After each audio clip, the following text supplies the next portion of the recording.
saludarles, acompañarlos. Y vamos a empezar por Davos, para mostrar que allí lo que vale es la capacidad para mentir. Lo demuestra, después de Trump, como ningún otro, el presidente de la Argentina, Javier Milei.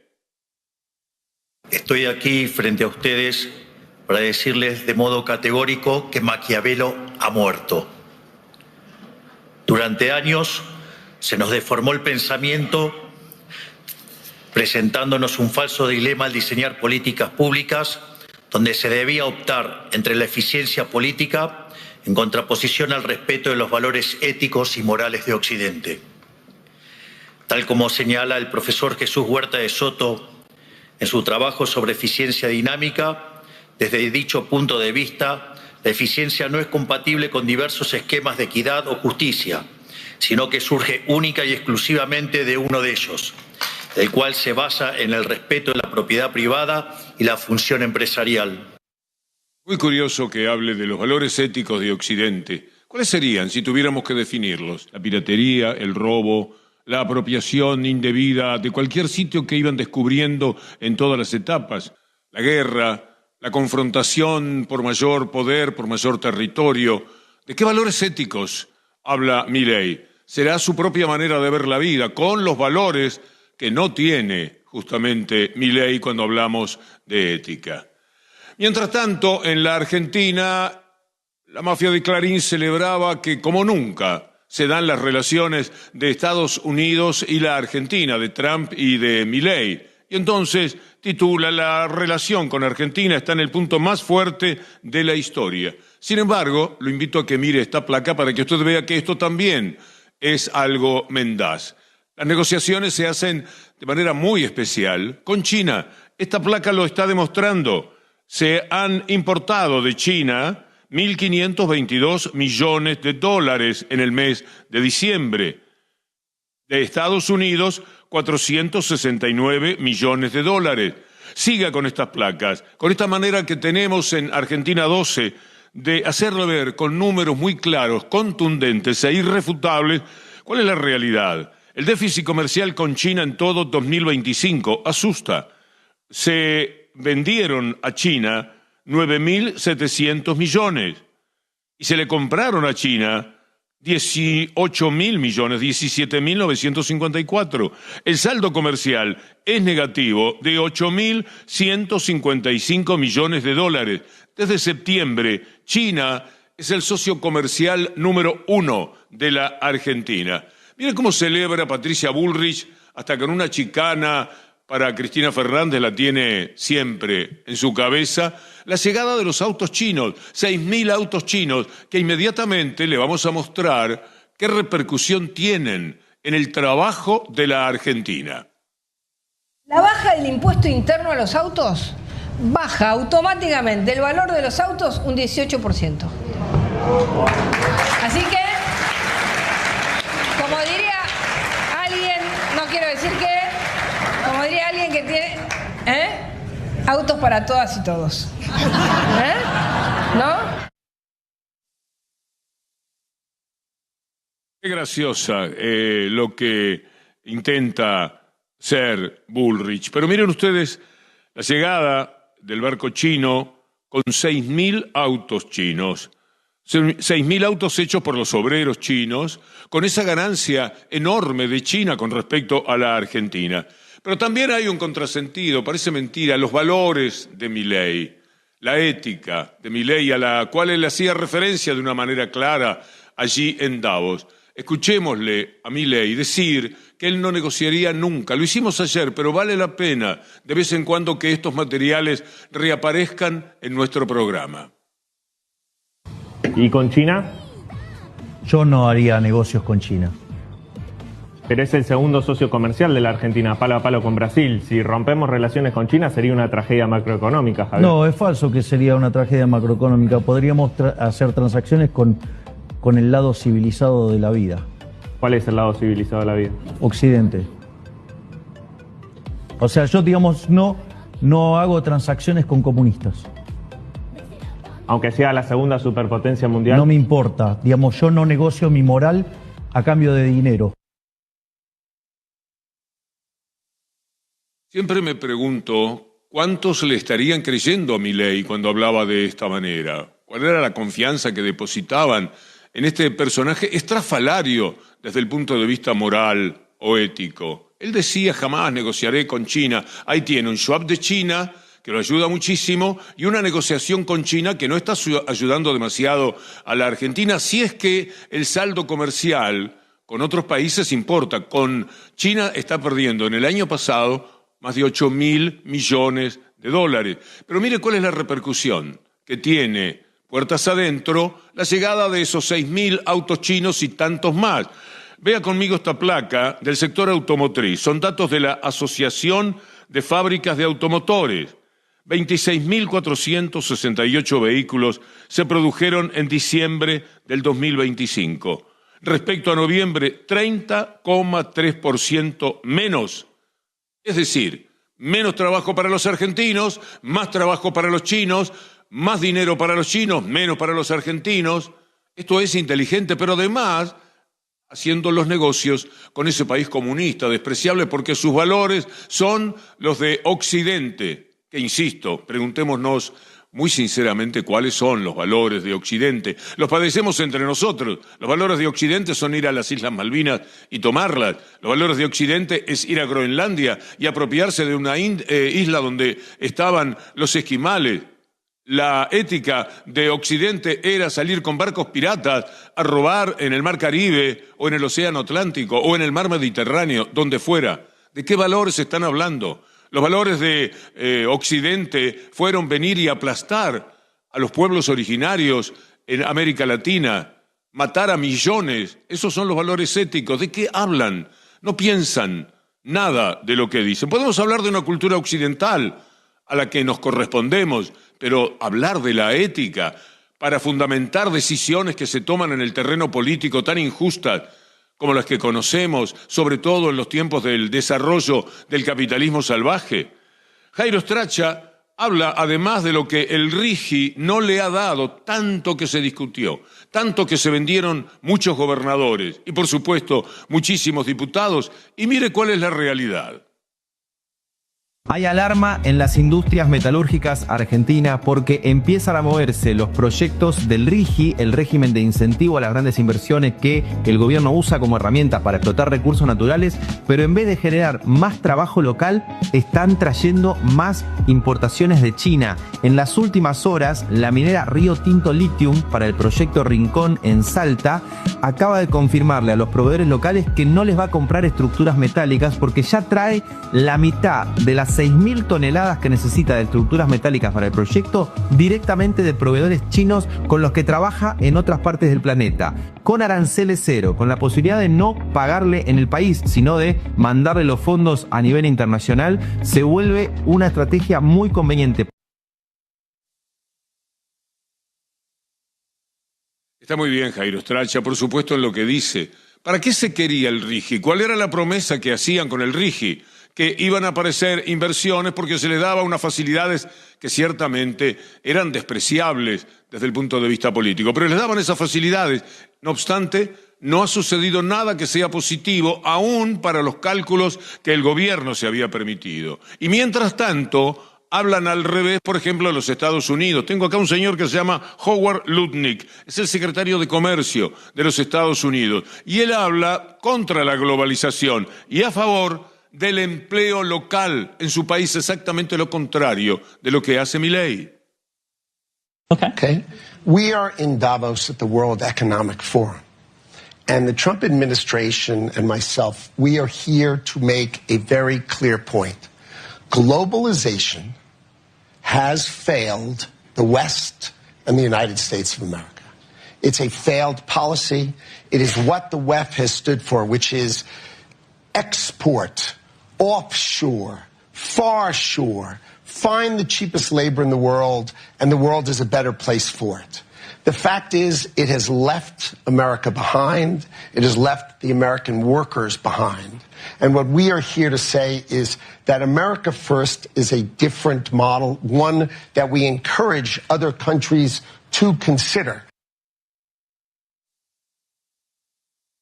Pobre Milei, se golpea el pecho hablando del libre mercado. Y mientras tanto, el rey, que tendría que ser Estados Unidos del libre mercado, está hablando del empleo local, de proteger la industria de su propio país. Y después, cuando echa un vistazo con una balanza comercial favorable, posiblemente se abra un poco. Pero en la base de los proyectos que tiene Trump en los Estados Unidos, y con eso ganó la primera elección, prometiéndole el trabajo que estaba en México, o el que estaba en China, o el que estaba en otros sitios, a los americanos. Los americanos también estaban necesitados de trabajar. Y esa fue la oferta positiva que Trump le hizo a los suyos.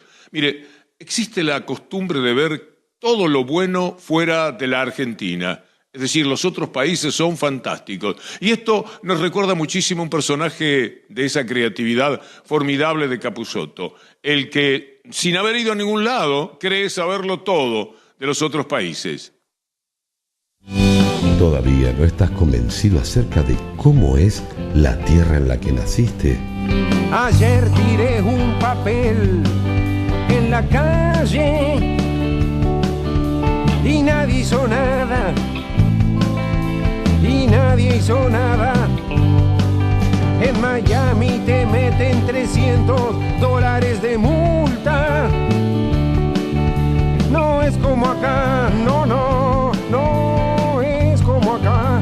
Luis Solari, el cantante que nunca viajó afuera, pero le contaron. Seguí sus canciones y su día a día para convencerte de que tenés que deprimirte por vivir en un país que siempre será una absoluta bosta. Gracias, querido. ¿Cuánto te salió el café? 14 pesos. En Portugal €1 te sale un café, bueno, café de verdad. Esto seguro que de filtro, ¿no? No te digo, está frío. Vení, nene, vení. No, devolvelo, está frío. Esto en Dinamarca, vendés un café frío, te cierran el local. Multa, no quieren escuchar la verdad. Luis Solari, para reafirmar que vivís en la tierra del fracaso. Ahora le voy a pedir 20 segundos, nada más que 20 segundos de atención a lo que dice Milei para inmediatamente mostrar lo mentiroso que es Milei. En este sentido, en Argentina, gracias a la gestión de la ministra Sandra Petovelo, a los sectores vulnerables hemos dejado de regalarle el pescado para enseñarles a pescar y, si es posible, a motivarlos que creen su propia empresa pesquera. Y el tuit. Bueno, muy fácilmente. Vamos a hablar de la cantidad de planes que hay. Los planes son los que están demostrando a quienes se les da el pescado o a quienes se ayuda, se les enseña a pescar, ya que tomamos esa frase de Milei. Dan más ayuda a aquellos que enseñan menos el valor que tiene el trabajo. Mire lo que es esta placa. En 2015 había 220.000 beneficiarios de planes. Milei tiene 1.300.000. Esto es 6 veces más. ¿Se da cuenta el valor que tiene a veces poder fundamentar lo que se dice? Es muy importante, porque si no quedarían las palabras de Milei. Todo el mundo cree que había mucho más planes antes que ahora, porque lo mencionaban tanto las mafias mediáticas tipo Clarín, que siempre existió la idea, pero entonces todos viven de vagos, nadie hace absolutamente nada. Y es exactamente al revés. Como había trabajo, casi pleno empleo, hasta el 2015 había 220.000 beneficiarios de planes. Ahora 1.300.000 le están dando pescado, según la palabra de Milei, a 1.300.000. Antes eran infinitamente menos. Y ya que estamos hablando de mentiras, acompáñeme con este tuit de Scioli, hablando de turismo. Esto es desgarrador al mismo tiempo que desopilante. Pobre Scioli. Dice, arrancó con todo la temporada de verano. En la primera quincena de enero se registró un enorme movimiento turístico en todo el país, con alta ocupación en destinos tradicionales y emergentes. En la nueva Argentina que lidera el presidente Milei, un alcahuetazo. La verdad es que da bastante pena el rol, el papel que cumple Scioli. Pero sigo. Eso en un clima de estabilidad y seguridad. Miles de familias volvieron a elegir viajar y la segunda quincena se anticipa una temporada muy fuerte para el turismo nacional. Siga, no aparte la mirada. Mire esta placa. Datos de turismo de CAME del verano 2026. Ocupación en la costa atlántica, 60%. La ocupación histórica era del 90%. La estadía promedio histórica es de una quincena. En el verano 2026, la estadía promedio es de apenas 3 o 4 noches. Ahora vayamos con estas imágenes a dar una vuelta por Playa Grande. El Mar de Plata hay poca gente y además han achicado la costa al poner una valla, esto es bien neoliberalismo, privatizando gran parte de la playa. Ahora hasta el mar se convierte en un lujo. Volvamos a la crisis industrial, porque que no haya buen turismo tiene que ver con que no hay dinero para quienes están en los sectores medios, que son los que veranean normalmente dentro de la República Argentina, salvo cuando el exterior está demasiado caro. Pero la vida industrial de la Argentina está reducida a un 55% de lo que podría ser. Lo dicen las máquinas que están paradas. El 40% más están detenidas, están en silencio, no funcionan. Hay fábricas a donde uno podría pasar y se escuchaba el rum, rum, rum, rum de las fábricas y era un placer imaginar el trabajo. Ahora están en silencio. Lo dice muy bien Guido Agostinelli. La industria argentina en la era Milei parece no encontrar piso. El INDEC acaba de publicar el dato de utilización de capacidad instalada en la industria. Esto que nos mide que si una industria puede producir al máximo de su capacidad, o sea 100, ¿cuánto termina produciendo efectivamente? Y acá podés ver el comparativo de todos los noviembres desde que se mide, desde el año 2016. Nunca tocó un valor tan bajo. Como podés ver, hoy si la industria puede producir 100, solo produce 57,7. Y acá tenés la comparativa contra noviembre del 2023, sector por sector, justo antes de que asumiera Milei. En ese entonces no estábamos en un buen momento a nivel económico, sin embargo, fíjate cómo cae en sectores importantes para la economía argentina. Por ejemplo, los productos textiles caen del 59,1% al 29,2%. La industria automotriz del 68,3% al 46,3%. Eso sí, como venimos insistiendo, mejoran los sectores ligados a la extracción de los recursos. Refinación de petróleo pasó del 84,7% al 86,5%. Muy bien, Guido. Así se hace. En eso creemos muchísimo. Es algo que nadie puede confrontar, porque son los números tomados de las mejores fuentes, normalmente del INDEC. En consecuencia, nada pueden reprochar. Tendrían que hacérselo a ellos mismos por el desastre que promueven. Acompáñame con esta placa que habla de Lustramax, el laboratorio que ensaya el gobierno para su reforma laboral. Los problemas que se generaron en Lustramax sirvieron para que con Gendarmería a cargo, siempre la golpiza, se disuelvan las protestas de los empleados en las inmediaciones del establecimiento. Una escena que se puede volver habitual con la reforma laboral aprobada por el Congreso. No lo quiero ni pensar. Uno de los delegados, Leandro Gómez, que usted ha escuchado aquí en Argentina 12, denunció que la patronal avanzó con despidos arbitrarios, persecución gremial e imposición de condiciones laborales fuera del convenio colectivo, en línea con la reforma laboral que colocó en debate la gestión libertaria. ¿Y qué es lo que hacen entonces? Ahí está la Gendarmería.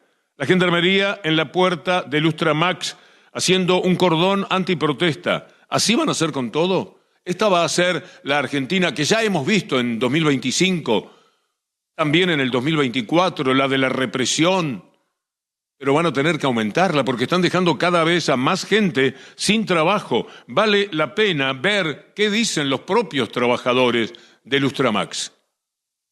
Al final no hubo un acuerdo. Lo que la empresa nos acaba de avisar es que una vez que salgamos no nos van a dejar ingresar, así que bueno, nada, esta asamblea permanente va a seguir acá con los compañeros pidiendo la reincorporación. Aparte de la reincorporación que pedimos, todavía quedan adeudadas la obra social, que son 4 meses, parte del aguinaldo y el bono pactado. Vuelvo a repetir, para mí, y lo demuestra incumpliendo la conciliación obligatoria, lo demuestra despidiendo a los delegados brutalmente, demuestra que lo que está haciendo es preparando el terreno para la reforma laboral que se va a presentar el 10 de febrero y lo que quiere es poder volver a la esclavitud que había en esta empresa antes que nosotros nos organicemos con todos los compañeros, donde tenían jornadas extendidas 10 horas, donde no se pagaba la obra social. Nosotros nos revisamos los aportes y esos 2 años, 19, 20 y 21, los aportes no están pagos. O sea que lo que nos descontaba se lo quedó la empresa. Es muy mortificante, duele, duele en el alma ese tratamiento que le dan a los trabajadores. Es un ensayo de todo lo que van a tener que hacer cuando aplican la reforma laboral si tenemos la desgracia de que ese proyecto criminal funcione para los diputados y senadores de la República Argentina. Esta reforma laboral, que es lo que está en cuestión y por eso hablamos todos los días de los trabajadores, de los empresarios y de lo que se viene, es un ataque casi final contra el laburante de la República Argentina. Todos los derechos conquistados, todo el respeto que se ha ganado, todo el valor que tiene el trabajo, todo lo que ha producido ese trabajo para la República Argentina va a ir quedando poco a poco en la nada. Gustavo Sciampa es uno de los hombres que más conoce, reconocido unánimemente como de los más capacitados para hacer una observación de lo que es el mundo del trabajo. Y mire lo que dice de la reforma laboral con respecto a que es una sumatoria de todas las reformas que se intentaron, siempre fallidas y siempre contra el pueblo. Lo que hace este proyecto es una sumatoria de normas e intentos de normas, tanto desde la dictadura, con la prohibición del ejercicio del derecho de huelga, ahora no lo prohíben, pero lo prohíben indirectamente, porque el que ejerce una huelga puede ser sancionado, incluso el sindicato, y fíjese hasta qué punto que el sindicato puede ser sancionado, quitándole lo que se llama la personería gremial, un atributo de representación colectiva, cuando el incumplimiento es del empleador. Cuando el empleador incurre en un incumplimiento, ¿sabe a quién dice la ley que se puede sancionar? Al sindicato. Entonces, esto es la sumatoria, digo, de lo peor de la legislación de la dictadura cívico-militar, de lo peor de la legislación regresiva del menemismo, del neoliberalismo de la década del 90, del gobierno de la Rúa, de la ley Banelco, del gobierno de Mauricio Macri, bueno, todo eso, lo peor de cada norma, lo peor de cada proyecto de esas épocas, lo empeoran, y este es el proyecto de ley que presentó el gobierno nacional y que está en tratamiento en el Senado de la Nación. Es una trayectoria insoportable, la de AEA, que es la que ordena todo esto, para que lo cumpla gente como Milei o como Caputo. Han llegado al colmo, ya uno no sabe qué es lo próximo a lo que van a aspirar. Bajos salarios, echar a la gente sin indemnización, no respetarle las vacaciones, dárselas cuando al empresario se le ocurra, es decir, la humillación como moneda de cambio por el trabajo. Esto es lo que pretende el empresariado. Por eso lo que dice Gustavo Sciampa es absolutamente cierto.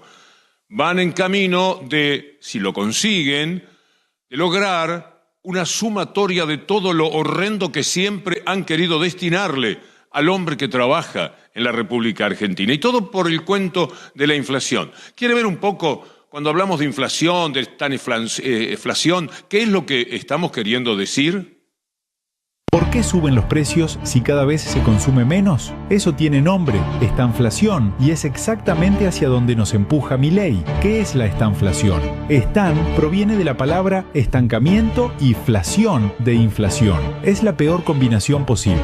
La economía no crece, los salarios no alcanzan, el consumo cae y sin embargo los precios siguen subiendo. ¿Por qué podría pasar esto? Porque ante un consumo paralizado y sin expectativa de mejora, las empresas remarcan intentando cubrir por precio lo que no consiguen por volumen de ventas. Ya se empezó a ver estas primeras semanas del año con aumentos de todo tipo y no es casual, sino el resultado de una política que Milei cree novedosa pero que ya fracasó varias veces en nuestro país. La lucha sigue. ¿Es Milei o Argentina? Acompaña a dar una vuelta con estas imágenes. Locales gastronómicos vacíos en pleno centro de Lanús al mediodía. No a la hora más baja de posibilidad de ventas. No. Cuando se supone que es el momento más interesante para los negocios. Bueno, están vacíos. Los locales gastronómicos no encuentran piso para la caída que han tenido en este tiempo, en estos meses. Es muy, pero muy triste. Y mientras tanto, nos encontramos con que aquel que nunca iba a tocar las ganancias porque era un delirio, porque era algo vergonzoso, estoy hablando de Milei, resulta que ahora sí toca ganancias. Pero el que celebra es el diario Clarín. La mafia de Clarín lo presenta como una cosa muy interesante. Empieza a pagar ganancias, 3 millones de sueldo bruto. Veamos ahora, esa es la noticia que da Clarín. ¿Qué era lo que decía Milei respecto al tema de pagar ganancias? Nos encontramos frente al delirio descomunal de tratar al salario como ganancia, lo cual es un delirio total y por lo tanto, digamos, o sea, este impuesto además es inmundo y por ende tiene que ser eliminado. La mentira lo que perturba. Es la falacia constante dentro de la que vive este personaje. A él no le importa nada porque se da cuenta que a muchos de los que miran televisión o leen diarios en la República Argentina tampoco les interesa demasiado. Entonces va al frente con cualquier disparate, porque se olvidan, porque después no consta, o porque el envenenamiento que se ha hecho de muchísimos ciudadanos a través de la batalla cultural determina que un personaje como Milei pueda mentir todo lo que se le antoje, que al final le queda bonito. Es muy triste que esto sea así. Con franqueza debo decirle que tengo mis dudas respecto a pagar o no pagar ganancias, porque a veces se crea una brecha entre el que gana, si tuviéramos pocas todavía, el que gana 3 millones o 4 millones de pesos, con el que gana 1 millón, porque ahí hay un distanciamiento que también en algún aspecto es un perjuicio.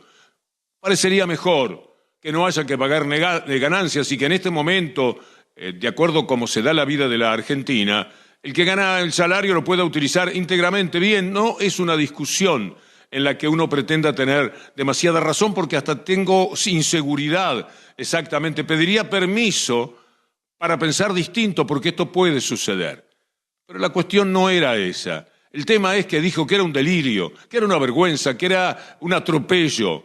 Y ahí está con el tema ganancias.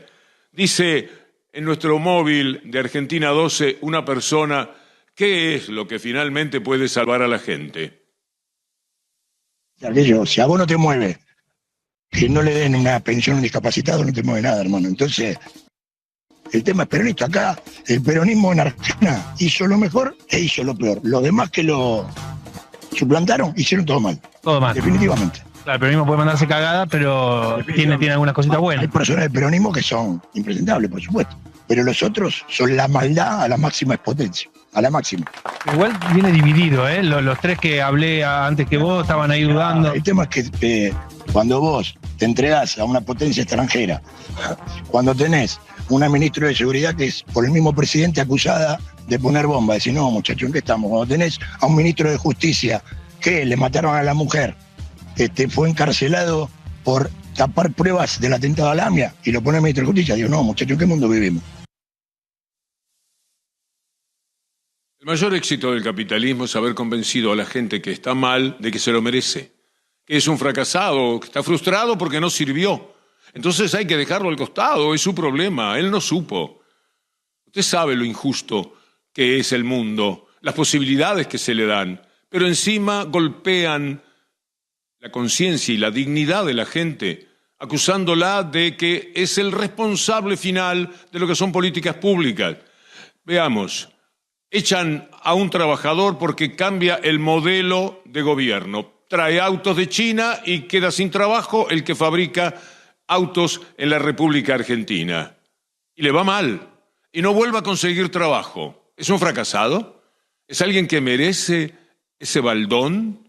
Me parece que no, que es una gravísima injusticia. Para poner uno de el millón de ejemplos que entre ustedes y nosotros seríamos capaces de encontrar. De esto habló siempre muy bien Cristina Fernández de Kirchner. Cuando cae el muro de Berlín, claramente surge la doctrina neoliberal. Ya no era necesario defenderse del peligro del oso comunista. Había caído el muro de Berlín.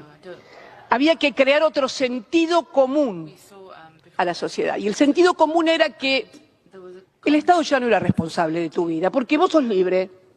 sos absolutamente libre y por lo tanto vos decidís si tenés trabajo, y si tenés trabajo es porque sos libre y tenés méritos, y si no tenés trabajo será porque no te lo mereces o porque no trabajas lo suficiente, y si no puedes acceder a una vivienda será porque no habrás hecho lo suficiente, y si tus hijos no pueden estudiar también será por eso. Esto fue el sentido común que creó el neoliberalismo y que aún campea en muchas sociedades. Monstruosa trampa. Monstruosa trampa. De verdad. Es tan injusto. Pero el ciudadano a veces se hace cargo de que esto podría ser así, que a lo mejor entonces tienen razón.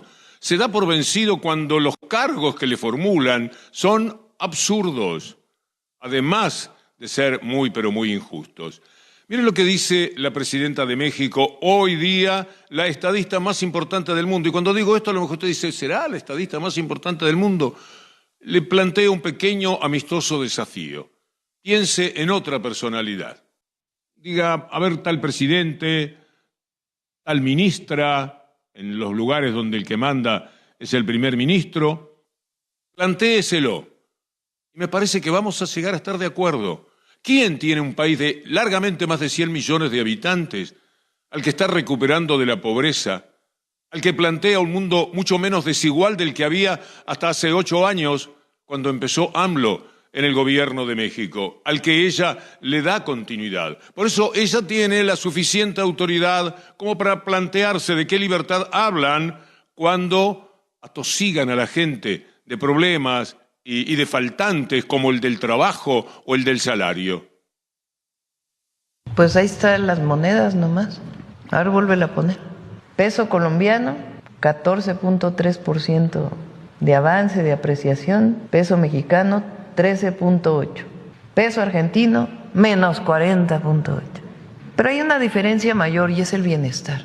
Los gobiernos progresistas, además de defender la democracia, las libertades, porque el concepto de libertad de la derecha es muy cuestionable, porque ellos hablan de la libertad del mercado, que por cierto México tiene libre comercio, pero la libertad del mercado con salarios que no permiten ni comprar lo más básico, pues ¿qué libertad es esa? Eso no es libertad. Y nosotros defendemos la libertad, todas las libertades.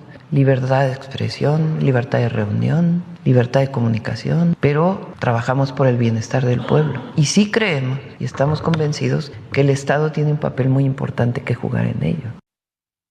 Las primeras cosas que le pregunto a Juan Manuel Frías, a Darío Avelleira, a nuestros productores, cuando vamos a empezar a trabajar es, ¿tenemos un Sheinbaum? Porque me hace bien escucharla. Y entiendo que a usted también, porque además nos habla de un mundo posible. Cuando planteamos nuestros sueños, cuando discutimos por nuestras ideas, creemos que es poca cosa que lo digamos nosotros, pero cuando las grandes personalidades se expresan en el mismo sentido, uno siente una especie de alivio, de calma, alguna tibieza en el alma, y nos hace mucha falta, nos hace bien que haya quienes son capaces de jugársela, porque esta mujer se la está jugando, como sucedió con Cristina Kirchner aquí, contra un establishment atroz. No la pueden ver los ricos de México, la detestan, como antes a AMLO, al que le decían y le dicen todavía el innombrable. Eso en las clases económicamente más desarrolladas de México. Pero el pueblo los ama, porque al pueblo le hace mucho bien, al pueblo le dio grandísimas oportunidades. Bueno, quiero saludar a nuestros amigos de YouTube, donde estén, Muchas gracias por acompañarnos aquí en la República Argentina. Miren desde cuántos lugares llegan mensajes, pero también desde otros lugares del mundo. Nos encanta cuando detectamos que nos están observando también en otros países. Nos hace mucho bien. Y recuerde que si usted pone en su computadora página 12, tiene un ángulo superior derecho donde está Argentina 12. Usted hace clic y aparece el canal y puede ver esto de manera directa en cualquier sitio. Entonces, usted puede ser acompañado por Argentina 12. También, con la misma operatoria, puede tener la radio 750 con usted acompañándolo siempre. Saludados nuestros amigos de YouTube, nos metemos decididamente en el mundo de la mano del personaje más nefasto que no éramos capaces de imaginar, Donald Trump. Mire lo que dice Trump al terminar la jornada de Davos, escribe: tras una reunión muy productiva con el secretario general de la OTAN, Mark Rutte, hemos establecido el marco para un futuro acuerdo con respecto a Groenlandia y, de hecho, a toda la región ártica. Esta solución, de concretarse, será muy beneficiosa para Estados Unidos y todos los países de la OTAN. Con base en este entendimiento, no impondré... Fíjese lo que es este personaje detestable. No impondré los aranceles que debían entrar en vigor el 1 de febrero. Se están llevando a cabo conversaciones adicionales sobre la CUP. Bueno, y después menciona cuál es la gente que va a negociar. Nada nuevo con respecto a Trump. Pero además siempre la amenaza. Siempre la fuerza la tengo yo. Y desde ese lugar, desde esos valores de Occidente, diría Milei, es que voy a ejercer el dominio del mundo y van a hacer lo que yo diga. Esto se desprende, se traduce de las propias palabras de Trump. We probably won't get anything unless I decide to use excessive strength and force where we would be, frankly, unstoppable. Bueno, mire este chiste que intentó hacer y compartió Trump en sus redes sociales. Ahí se lo ve ocupando Groenlandia con una bandera de Estados Unidos. Tan desvergonzado. Sigamos escuchándolo a Trump en su teoría delirante de cómo hacerse de Groenlandia. Called Greenland, where we already had it, as a trustee, but respectfully returned it back to Denmark not long ago after we defeated the Germans, the Japanese, the Italians, and others in World War II. We gave it back to them. We were a powerful force then, but we are a much more powerful force now. Es un disparate histórico. En Groenlandia estaban nada más que los esquimales, hasta que allá por 1600 apareció un grupo de dinamarqueses. Dijeron, acá no hay nadie, porque ellos consideraron nadie a los pueblos originarios de allí. Y se quedaron con la isla, porque también esta es la historia, en los valores de Occidente, como diría Milei. Después es verdad que Estados Unidos en la Segunda Guerra Mundial estuvo y quedaron algunos elementos de Estados Unidos en la isla, pero siempre fue de Dinamarca, sino porque la quiere comprar. ¿Cómo va a decir que es de él si claramente se la quiere comprar a Dinamarca y a los europeos, y si no los amenaza con la fuerza de los Estados Unidos? Hay un reconocimiento pleno de que la isla es de Dinamarca en los términos jurídicos actuales. Lo jurídico, usted sabe, se concreta generalmente después del acto consumado. También nos sucede entre nosotros. Se robaron todas las tierras posibles y luego hicieron las leyes para que nadie pudiera tocarle las tierras que se habían robado. Así es el mundo. Es muy triste. Es así. Tilly Martinussen, que es la política más conocida, se ve en ese país donde viven menos de 60.000 personas, en 2 millones de kilómetros cuadrados.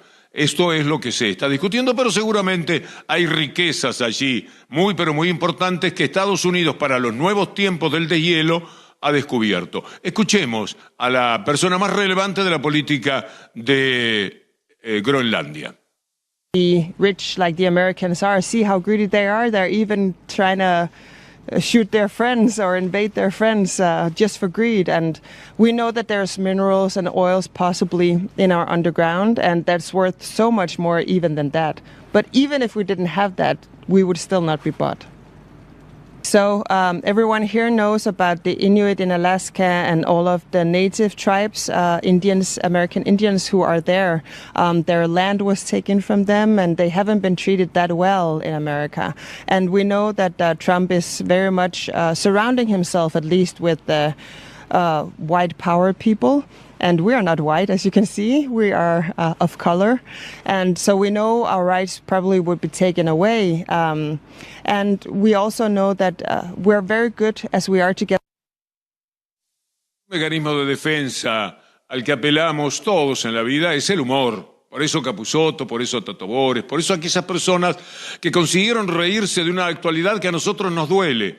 Y es una demostración de las razones que podemos exhibir. La repetición de los episodios que dañaron a la Argentina, eso lo buscamos a veces con Tato, o los disparates que pueden decir aquellos que desprecian, aquellos que no tienen la mínima piedad por la gente que sufre, los que apuestan a las desigualdades, los desinteresados de un mundo un poco más vivible y un poco más justo. Y ahí aparece, por ejemplo, Capusotto, que tantas veces es un invitado, no sé si él lo sabe, en nuestro programa. Bueno, ese mecanismo del humor también sirve en los Estados Unidos. Jon Stewart se ríe de Trump y riéndose de Trump, ellos en Estados Unidos se defienden del personaje y la verdad, nosotros también. Why do we have to take over Greenland? If we don't do it, Russia or China will take over Greenland, and we're not going to have Russia or China as a neighbor.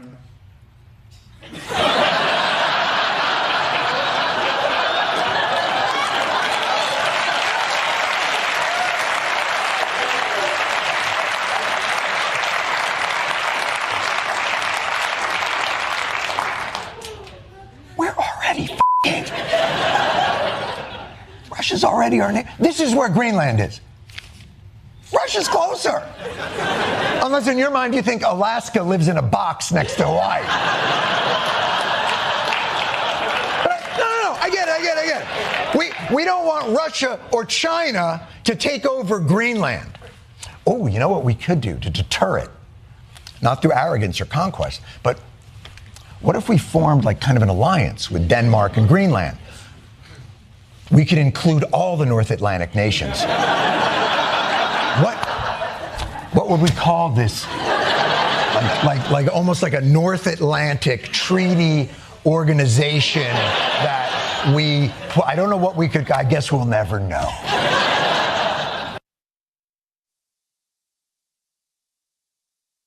Qué lástima que no tenemos muchos programas cómicos en la actualidad. ¿Estarán prohibidos? Me pregunto, porque que yo sepa, al menos no soy un particular telespectador, pero de vez en cuando en los zapping, a ciertas horas, a mí me gustaría que tuviésemos humor. Y este tiempo, es verdad que resulta difícil competir con Milei, o con Bullrich, o con Caputo, con las tonterías que dicen. Dan risa a ellos muchas veces. Pero, ¿por qué no tenemos un programa de humor así para que a la noche miles de personas tengan la chance de desquitarse a través de la risa? A propósito de lo que padecemos a esta gente. Lío grande en el mundo, por supuesto, con tres poderes muy destacados: Estados Unidos, Rusia y China. Y China, que es más tranquilo para manejar su política exterior, de todas maneras le pide a Estados Unidos que dejen de usar a China. Already clarified our positions on Greenland multiple times. The international law based on the purposes and principles of the UN Charter is the foundation of the existing international order. It must be safeguarded. We urge the US side to stop using the so-called China threat to use as a pretext to gain selfish gains. En algún momento le mencioné los recursos que seguramente empiezan a desarrollarse en Groenlandia. Aquí está el equipo de producción rápidamente introduciendo a Ted Cruz. Ted Cruz es un senador de Texas y él dice muy clarito qué es lo que quieren de Groenlandia.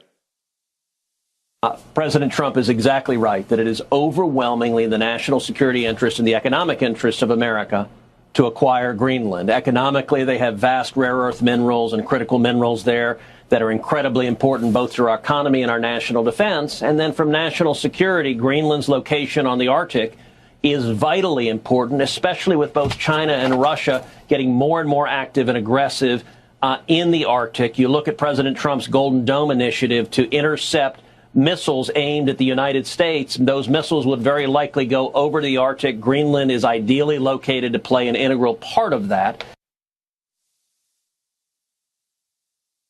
Decimos que es muy difícil competir con los personajes tipo Trump, Milei, desde el humor porque ellos lo generan. Me encuentro con algo muy especial. Le va a escuchar usted a Trump, lo va a ver, diciendo que le ha perdido el respeto a Noruega, porque ellos controlan el Nobel y no le dieron el premio Nobel de la Paz, que es la aspiración de este tipo que ha llegado a todo y sin embargo quiere tanto. Debe tener una cabeza rara, indudablemente, porque están enojados porque no le dan el poco creíble premio Nobel de la Paz, desacreditado desde hace mucho tiempo y que cayó completamente en desgracia cuando se lo dieron a Corina Machado. Estar enojado por eso con Noruega es de chiste. Did you feel less obligated to think purely of peace Well, I lost a lot of respect for Norway. And I believe very strongly that Norway controls the Nobel Prize. But you have to understand, I settled 8 wars. I've had every one of those wars, every participant wrote, I didn't ask them to do it. They sent in strong they make recommendations for that. El gobernador de California. California es la 6ª, 7ª economía del mundo, el estado de California. Gavin Newsom es el gobernador. Por supuesto, lo tiene apuntado a Trump todo el tiempo. Lo bien que hace, también son para nosotros formas de defendernos. Dice que Trump no sabe diferenciar Groenlandia de Noruega. Y sabe, me parece que es verdad. Just a remarkable string of ignorance on the president's part, that he doesn't even understand the distinction. I don't even think he understands the difference between Danes and Norwegians. He clearly doesn't understand the distinction between the Nobel Prize committee versus the government of Norway. And what an embarrassment. What an abject, humiliating. It's the President of the United States. What a fool. What a fool. Mejor, ojalá que no caigan nunca por ahí, por Noruega o por Groenlandia. Ya estuvieron, como le dije, consecuencia de la Segunda Guerra Mundial. Mire el desastre que han dejado, lo que de elementos tóxicos quedó en Groenlandia por el paso de los Estados Unidos. Away up a remote fjord, amid the wonder of the Arctic, there's a jaw-dropping sight. The remains of an old army base called Bluie East 2 that's been slowly rusting away for decades. During the Cold War, American commanders ordered that military bases should be built across Greenland. In fact, more than 50 were built. Now only one remains, and the rest, like this one, was simply abandoned. Amongst it all, more than 200,000 fuel drums. Many were full when they were left, leaching out their toxic contents. The base was actually constructed in the Second World War, but continued operation into a time when the Soviet Union and the United States were standing toe-to-toe. When it was eventually decommissioned, the abandonment was total. ¿Sabe lo que es curioso? Que los esquimales que viven en Groenlandia ya querían liberarse de Dinamarca, hace tiempo que vienen pugnando por eso, y Dinamarca en algún momento pensó, alguna información leí hace 5 o 6 años, que Dinamarca consideraba la posibilidad de darles la libertad. De todas maneras, el primer ministro de Groenlandia, que se llama Jens Frederik Nielsen, dice que si tuvieran que elegir, se quedan con los dinamarqueses, nunca con los Estados Unidos. Nu står vi med en geopolitisk krise, og hvis vi skal vælge mellem USA og Danmark her og nu, så vælger vi Danmark. Vi vælger NATO, vi vælger Kongeriget Danmark, vi vælger EU. Bueno, hay algo que dice Trump con su clásico desdén respecto a Groenlandia. Al ministro, al que acabamos de escuchar, dice: a mí no me importa nada, preste la atención unos pocos segundos. Greenland, sir, the premier of Greenland said today, we prefer to stay with Denmark. Do you see that as the final word? The premier of Greenland. Well, that's their problem. That's their problem. I disagree with them. I don't know who he is, don't know anything about him, but that's going to be a big problem for him. Él va donde puede robar. Los valores de Occidente, diría Milei. Se lleva todo por delante con el poder bélico de los Estados Unidos y el poder económico consumado, porque muchos se someten. Mira, a veces cuando hablo sobre el poder, por ejemplo en la Argentina, parece que uno tuviera particular inquina, la tenemos, contra ese poder devastador que se mueve entre nosotros. Pero creo que los que más me molestan o me duelen son los que se someten. Por ejemplo, ahora viene la reforma laboral. El enojo no tendría que ser con los empresarios, no tendrían posibilidades de ganar. El enojo es con nosotros, que nos sometemos a esto cuando votamos neoliberalismo. A esto nos hemos expuesto. Entonces, el problema no es el poder lo quiere todo, lo tiene todo y resulta que nosotros además se lo damos. Así también funciona el mundo, con ese tipo de comportamiento. Hubo quienes han luchado Pero ahora mire esto especialmente. La diferencia está en que el gobierno de este país, de Estados Unidos, no quiere la paz.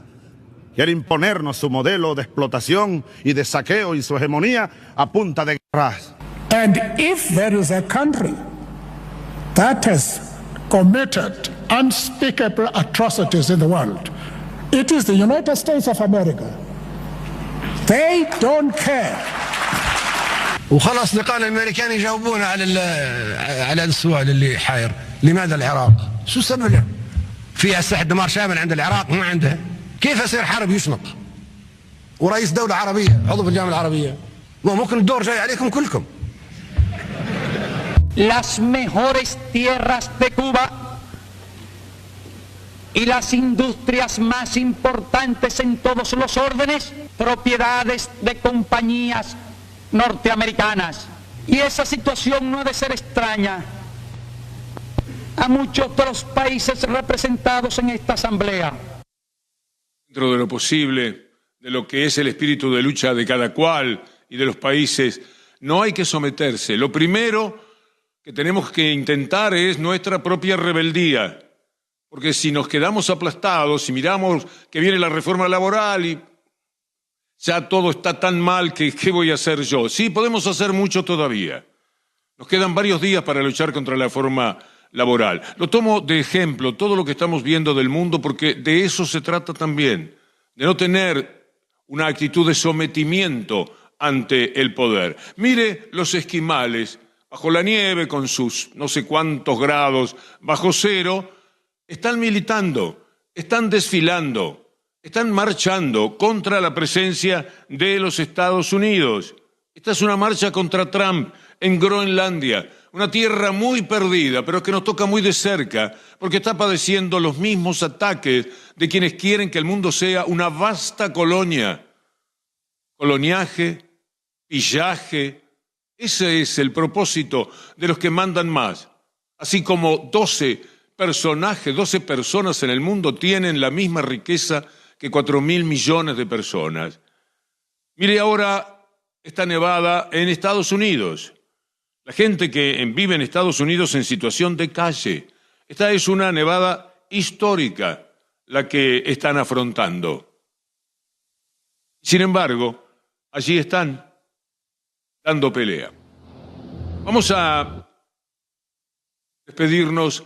Hoy es el Día Mundial de los Abrazos. Esto viene desde 1986. Permítame buscar el nombre exacto de la persona que inspiró lo que nos lleva a despedirnos con abrazo. Pero tenemos abrazos de 2 novedades para compartir con ustedes.